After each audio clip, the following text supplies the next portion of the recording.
ನೀವು ಎಷ್ಟೇ ಪ್ರಯತ್ನ ಮಾಡುತ್ತಿದ್ದರೂ ಯಶಸ್ಸು ನಿಮ್ಮ ಕೈಗೆ ಸಿಗುತ್ತಿಲ್ಲವೇ? ಹಾಗಾದರೆ ನಿಮ್ಮಲ್ಲೇ ತಪ್ಪಿದೆ ಅಂತ ಅಂದುಕೊಳ್ಳಬೇಡಿ. ನಿಮ್ಮ ಯಶಸ್ಸಿನ ದಾರಿಯಲ್ಲಿ ಅಡ್ಡಿಯಾಗಿರುವ ಆ 7 ಕಾರಣಗಳು ಯಾವುವು ಅಂತ ತಿಳಿದುಕೊಳ್ಳಿ. ಅದರಲ್ಲಿ ಒಂದಾದರೂ ನಿಮ್ಮ ಜೀವನದಲ್ಲಿದ್ದರೆ ಹಿಂದೆ ಬದಲಾಯಿಸಿ. ಯಶಸ್ಸು ಅನ್ನೋದು ಪ್ರತಿಯೊಬ್ಬರ ಕನಸು. ಆದರೆ ಕನಸು ಕಾಣುವುದಷ್ಟೇ ಸಾಕಾಗುವುದಿಲ್ಲ. ಅದನ್ನು ನನಸಾಗಿಸಲು ಸರಿಯಾದ ದಿಕ್ಕಿನಲ್ಲಿ ನಿರಂತರವಾಗಿ ಪ್ರಯತ್ನಿಸಬೇಕು. ಕೆಲವರು ಎಷ್ಟೇ ಪ್ರಯತ್ನ ಮಾಡಿದರೂ ತಮ್ಮ ಗುರಿಯನ್ನು ತಲುಪಲು ಸಾಧ್ಯವಾಗುವುದಿಲ್ಲ. ಅದಕ್ಕೆ ಅವರ ಸಾಮರ್ಥ್ಯ ಕಡಿಮೆ ಅಂತ ಅರ್ಥವಲ್ಲ. ಕೆಲವೊಮ್ಮೆ ನಮ್ಮದೇ ಕೆಲವು ಅಭ್ಯಾಸಗಳು, ತಪ್ಪು ನಿರ್ಧಾರಗಳು ಮತ್ತು ಮನೋಭಾವಗಳು ನಮ್ಮ ಯಶಸ್ಸಿಗೆ ಅಡ್ಡಿಯಾಗುತ್ತವೆ. ಹಾಗಾದರೆ ನಮಗೆ ಯಶಸ್ಸು ಸಿಗದಿರುವ ಆ 7 ಪ್ರಮುಖ ಕಾರಣಗಳು ಯಾವುವು? ನಮ್ಮ ಜೀವನದಲ್ಲಿ ಅವುಗಳಲ್ಲಿ ಯಾವುದಾದರೂ ಇದೆಯಾ? ಇದ್ದರೆ ಅದನ್ನು ಹೇಗೆ ಬದಲಾಯಿಸಬೇಕು ಎಂಬುದನ್ನು ಈ ವಿಡಿಯೋದಲ್ಲಿ ಒಂದೊಂದಾಗಿ ತಿಳಿದುಕೊಳ್ಳೋಣ. ನಂಬರ್ 1, ಸ್ಪಷ್ಟವಾದ ಗುರಿ ಇಲ್ಲದಿರುವುದು. ಸ್ನೇಹಿತರೆ, ಯಶಸ್ಸು ಸಿಗದಿರುವ ಮೊದಲ ಪ್ರಮುಖ ಕಾರಣ ಸ್ಪಷ್ಟವಾದ ಗುರಿ ಇಲ್ಲದಿರುವುದು. ಜೀವನದಲ್ಲಿ ನಾವು ಏನನ್ನು ಸಾಧಿಸಬೇಕು ಎಂಬುದು ನಮಗೆ ಸ್ಪಷ್ಟವಾಗಿಲ್ಲ. ಎಷ್ಟೇ ಕಷ್ಟಪಟ್ಟರೂ ನಮ್ಮ ಪ್ರಯತ್ನಗಳು ಸರಿಯಾದ ದಿಕ್ಕಿನಲ್ಲಿ ಸಾಗುವುದಿಲ್ಲ. ಕೆಲವರು ಒಂದು ದಿನ ಒಂದು ಗುರಿ ಇಟ್ಟುಕೊಳ್ಳುತ್ತಾರೆ, ಮತ್ತೊಂದು ದಿನ ಮತ್ತೊಂದು ಗುರಿ ಹಿಂದೆ ಹೋಗುತ್ತಾರೆ. ಹೀಗೆ ಗುರಿಯನ್ನು ಪದೇ ಪದೇ ಬದಲಾಯಿಸುತ್ತಾ ಹೋದರೆ ಸಮಯ ಕಳೆಯುತ್ತದೆ, ಆದರೆ ಪ್ರಗತಿ ಆಗುವುದಿಲ್ಲ. ನಿಮ್ಮ ಗುರಿ ಏನು ಎಂಬುದನ್ನು ಮೊದಲು ಸ್ಪಷ್ಟವಾಗಿ ನಿರ್ಧರಿಸಿ. ನಂತರ ಅದನ್ನು ಸಣ್ಣ ಸಣ್ಣ ಹಂತಗಳಾಗಿ ವಿಭಜಿಸಿ. ಪ್ರತಿದಿನ ಆ ಗುರಿಯ ಕಡೆಗೆ ಒಂದು ಹೆಜ್ಜೆಯಾದರೂ ಇಡಿ. ಗುರಿ ಸ್ಪಷ್ಟವಾಗಿದ್ದರೆ ದಾರಿ ಹುಡುಕಬಹುದು. ದಾರಿ ಸ್ಪಷ್ಟವಾಗಿದ್ದರೆ ಪ್ರಯತ್ನಕ್ಕೆ ಅರ್ಥ ಬರುತ್ತದೆ. ಆದ್ದರಿಂದ ನನಗೆ ಯಶಸ್ಸು ಬೇಕು ಎಂದು ಹೇಳುವುದಕ್ಕಿಂತ ನಾನು ಯಾವ ಕ್ಷೇತ್ರದಲ್ಲಿ ಏನನ್ನು ಬಯಸಬೇಕು ಎಂಬ ಪ್ರಶ್ನೆಗೆ ಮೊದಲು ಉತ್ತರ ಕಂಡುಕೊಳ್ಳಿ. ನಂಬರ್ 2, ಪ್ರಾರಂಭಿಸಿ ಮಧ್ಯದಲ್ಲೇ ಬಿಟ್ಟುಬಿಡುವುದು. ಸ್ನೇಹಿತರೆ, ಯಶಸ್ಸು ಸಿಗದಿರಲು ಮತ್ತೊಂದು ಪ್ರಮುಖ ಕಾರಣ ಪ್ರಾರಂಭಿಸಿದ ಕೆಲಸವನ್ನು ಮಧ್ಯದಲ್ಲಿ ಬಿಟ್ಟುಬಿಡುವುದು.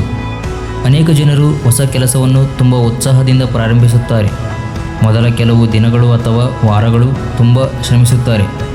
ಆದರೆ ಫಲಿತಾಂಶ ತಕ್ಷಣ ಸಿಗದಿದ್ದಾಗ, ಕಷ್ಟಗಳು ಎದುರಾದಾಗ ಅಥವಾ ನಿರೀಕ್ಷಿಸಿದಷ್ಟು ಪ್ರಗತಿ ಕಾಣದಿದ್ದಾಗ ಅದು ನನ್ನಿಂದ ಆಗುವುದಿಲ್ಲ ಎಂದುಕೊಂಡು ಆ ಕೆಲಸವನ್ನು ಬಿಟ್ಟುಬಿಡುತ್ತಾರೆ. ಆದರೆ ನೆನಪಿಡಿ, ಯಶಸ್ಸು ಯಾವಾಗಲೂ ಮೊದಲ ಪ್ರಯತ್ನದಲ್ಲೇ ಸಿಗುವುದಿಲ್ಲ. ಕೆಲವೊಮ್ಮೆ ನಾವು ಸೋಲುತ್ತೇವೆ, ತಪ್ಪು ಮಾಡುತ್ತೇವೆ, ಮತ್ತೆ ಕಲಿಯುತ್ತೇವೆ. ಅದೇ ಅನುಭವ ನಮ್ಮನ್ನು ಮುಂದಿನ ಹಂತಕ್ಕೆ ಕರೆದೊಯ್ಯುತ್ತದೆ. ನೀವು ಒಂದು ಗುರಿಯನ್ನು ಆಯ್ಕೆ ಮಾಡಿಕೊಂಡಿದ್ದರೆ ಕಷ್ಟ ಬಂದ ತಕ್ಷಣ ಅದನ್ನು ಬದಲಾಯಿಸಬೇಡಿ. ನಿಮ್ಮ ವಿಧಾನವನ್ನು ಬದಲಾಯಿಸಿ. ನಿಮ್ಮ ತಪ್ಪುಗಳಿಂದ ಕಲಿಯಿರಿ ಮತ್ತು ಮತ್ತೆ ಪ್ರಯತ್ನಿಸಿ.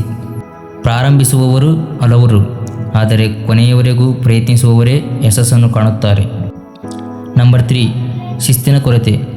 ಸ್ನೇಹಿತರೆ, ಯಶಸ್ಸು ಸಿಗದಿರಲು 3ನೇ ಪ್ರಮುಖ ಕಾರಣ ಶಿಸ್ತಿನ ಕೊರತೆ. ಗುರಿ ಇರುವುದು ಮುಖ್ಯ, ಆದರೆ ಆ ಗುರಿಯನ್ನು ಸಾಧಿಸಲು ಪ್ರತಿದಿನ ಮಾಡಬೇಕಾದ ಕೆಲಸವನ್ನು ಸರಿಯಾಗಿ ಮಾಡುವುದು ಇನ್ನೂ ಮುಖ್ಯ. ನಾಳೆಯಿಂದ ಶುರು ಮಾಡುತ್ತೇನೆ, ಇವತ್ತು ಬಿಡೋಣ, ಸ್ವಲ್ಪ ಸಮಯದ ನಂತರ ಮಾಡುತ್ತೇನೆ ಎಂದು ಕೆಲಸವನ್ನು ಮುಂದೂಡುತ್ತಾ ಹೋದರೆ ನಮ್ಮ ಗುರಿ ನಿಧಾನವಾಗಿ ನಮ್ಮಿಂದ ದೂರವಾಗುತ್ತದೆ. ಶಿಸ್ತು ಎಂದರೆ ಯಾವಾಗಲೂ ಮನಸ್ಸಿಗೆ ಇಷ್ಟವಾದ ಕೆಲಸವನ್ನು ಮಾಡುವುದು ಅಲ್ಲ. ಮನಸ್ಸಿಗೆ ಇಷ್ಟವಿಲ್ಲದಿದ್ದರೂ ನಮ್ಮ ಗುರಿಗಾಗಿ ಮಾಡಬೇಕಾದ ಕೆಲಸವನ್ನು ಮಾಡುವುದು. ಪ್ರತಿದಿನ ಸ್ವಲ್ಪ ಸಮಯವನ್ನಾದರೂ ನಿಮ್ಮ ಗುರಿಗಾಗಿ ಮೀಸಲಿಡಿ. ಸಮಯಕ್ಕೆ ಎದ್ದು ಕೆಲಸವನ್ನು ಯೋಜಿಸಿ. ಅನಗತ್ಯ ಡಿಸ್ಟ್ರಾಕ್ಷನ್ಸ್ ಕಡಿಮೆ ಮಾಡಿ ಮತ್ತು ನಿಮ್ಮ ಕೆಲಸವನ್ನು ನಿರಂತರವಾಗಿ ಮುಂದುವರಿಸಿ. ನೆನಪಿಡಿ, ಒಂದು ದಿನದ ದೊಡ್ಡ ಪ್ರಯತ್ನಕ್ಕಿಂತ ಪ್ರತಿದಿನದ ಸಣ್ಣ ಪ್ರಯತ್ನವೇ ದೊಡ್ಡ ಯಶಸ್ಸನ್ನು ಕಟ್ಟುತ್ತದೆ. ಆದ್ದರಿಂದ ಗುರಿ ಮಾತ್ರ ಇಟ್ಟುಕೊಳ್ಳಬೇಡಿ, ಆ ಗುರಿಯನ್ನು ತಲುಪುವ ಶಿಸ್ತನ್ನು ನಿಮ್ಮ ಜೀವನದ ಭಾಗವಹಿಸಿಕೊಳ್ಳಿ. ನಂಬರ್ 4, ವಿಫಲತೆಯ ಭಯ. ಸ್ನೇಹಿತರೆ, ಯಶಸ್ಸು ಸಿಗದಿರಲು 4ನೇ ಪ್ರಮುಖ ಕಾರಣ ವಿಫಲತೆಯ ಭಯ. ಅನೇಕ ಜನರಿಗೆ ಏನು ಮಾಡಬೇಕು ಎಂಬುದು ಗೊತ್ತಿರುತ್ತದೆ, ಅವರಲ್ಲಿ ಸಾಮರ್ಥ್ಯವೂ ಇರುತ್ತದೆ. ಆದರೆ ನಾನು ಸೋತರೆ ಏನು, ಜನರು ಏನು ಹೇಳುತ್ತಾರೆ, ನನ್ನಿಂದ ಆಗದಿದ್ದರೆ ಎಂಬ ಭಯದಿಂದ ಅವರು ಮೊದಲ ಹೆಜ್ಜೆಯನ್ನೇ ಇಡುವುದಿಲ್ಲ. ಆದರೆ ಸೋಲು ಎಂದರೆ ನಿಮ್ಮ ಜೀವನ ಮುಗಿದಿದೆ ಎಂದಲ್ಲ. ಸೋಲು ಒಂದು ಅನುಭವ, ಅದು ನಿಮ್ಮ ತಪ್ಪುಗಳನ್ನು ತೋರಿಸುವ ಅವಕಾಶ. ನೀವು ಎಲ್ಲಿ ತಪ್ಪಿದ್ದೀರಿ ಎಂಬುದನ್ನು ತಿಳಿದುಕೊಂಡು ಅದನ್ನು ಸರಿಪಡಿಸಿ ಮತ್ತೆ ಪ್ರಯತ್ನಿಸಿದಾಗ ನಿಮ್ಮ ಸಾಮರ್ಥ್ಯ ಇನ್ನಷ್ಟು ಹೆಚ್ಚಾಗುತ್ತದೆ. ಯಶಸ್ವಿಯಾದ ಪ್ರತಿಯೊಬ್ಬರ ಪ್ರಯಾಣದಲ್ಲೂ ಅಡೆತಡೆಗಳು ಮತ್ತು ವಿಫಲ ಪ್ರಯತ್ನಗಳು ಇರಬಹುದು. ವ್ಯತ್ಯಾಸ ಏನೆಂದರೆ ಅವರು ವಿಫಲತೆಯ ನಂತರ ನಿಲ್ಲಲಿಲ್ಲ. ಆದ್ದರಿಂದ ಸೋಲಿಗೆ ಹೆದರಬೇಡಿ. ಸೋಲನ್ನು ತಪ್ಪಿಸುವುದಕ್ಕಿಂತ ಸೋಲಿನಿಂದ ಕಲಿಯುವುದನ್ನು ಕಲಿಯಿರಿ. ಇಂದು ನೀವು ತೆಗೆದುಕೊಳ್ಳುವ ಒಂದು ಸಣ್ಣ ಹೆಜ್ಜೆಯೇ ನಾಳೆ ನಿಮ್ಮ ದೊಡ್ಡ ಯಶಸ್ಸಿಗೆ ಕಾರಣವಾಗಬಹುದು. ನಂಬರ್ 5, ಇತರರ ಜೊತೆ ಹೋಲಿಕೆ ಮಾಡಿಕೊಳ್ಳುವುದು. ಸ್ನೇಹಿತರೆ, ಯಶಸ್ಸಿನ ದಾರಿಯಲ್ಲಿ ನಮ್ಮನ್ನು ಹಿಂದೆ ತಳ್ಳುವ ಮತ್ತೊಂದು ಕಾರಣ ಇತರರ ಜೊತೆ ನಮ್ಮನ್ನು ಹೋಲಿಸಿಕೊಳ್ಳುವುದು. ಬೇರೆಯವರು ಎಷ್ಟು ಮುಂದೆ ಹೋಗಿದ್ದಾರೆ, ಅವರಿಗೆ ಎಷ್ಟು ಹಣ ಸಿಕ್ಕಿದೆ, ಅವರು ಎಷ್ಟು ಸಾಧಿಸಿದ್ದಾರೆ ಎಂದು ನೋಡುತ್ತಾ ನಮ್ಮ ಜೀವನವನ್ನು ಅವರ ಜೀವನದ ಜೊತೆ ಹೋಲಿಸಿಕೊಂಡರೆ ನಮ್ಮ ಆತ್ಮವಿಶ್ವಾಸ ಕಡಿಮೆಯಾಗಬಹುದು. ಪ್ರತಿಯೊಬ್ಬರ ಜೀವನದ ಪರಿಸ್ಥಿತಿ, ಅವಕಾಶ, ಸಮಯ ಮತ್ತು ಪ್ರಯಾಣ ವಿಭಿನ್ನವಾಗಿರುತ್ತದೆ. ನಿನ್ನೆ ಇದ್ದ ನಿಮ್ಮನ್ನು ಇಂದಿನ ನಿಮ್ಮ ಜೊತೆ ಹೋಲಿಸಿ ನೀವು ಏನು ಕಲಿತಿದ್ದೀರಾ, ಎಷ್ಟು ಸುಧಾರಿಸಿದ್ದೀರಾ, ನಿಮ್ಮ ಗುರಿಯ ಕಡೆಗೆ ಎಷ್ಟು ಹೆಜ್ಜೆ ಮುಂದೆ ಬಂದಿದ್ದೀರಾ ಎಂಬುದನ್ನು ಗಮನಿಸಿ. ಇತರರನ್ನು ಹೋಲಿಸುವುದು ಯಶಸ್ಸಲ್ಲ, ನಿನ್ನೆಗಿಂತ ಇಂದು ಉತ್ತಮವಾಗುವುದು ನಿಜವಾದ ಪ್ರಗತಿ.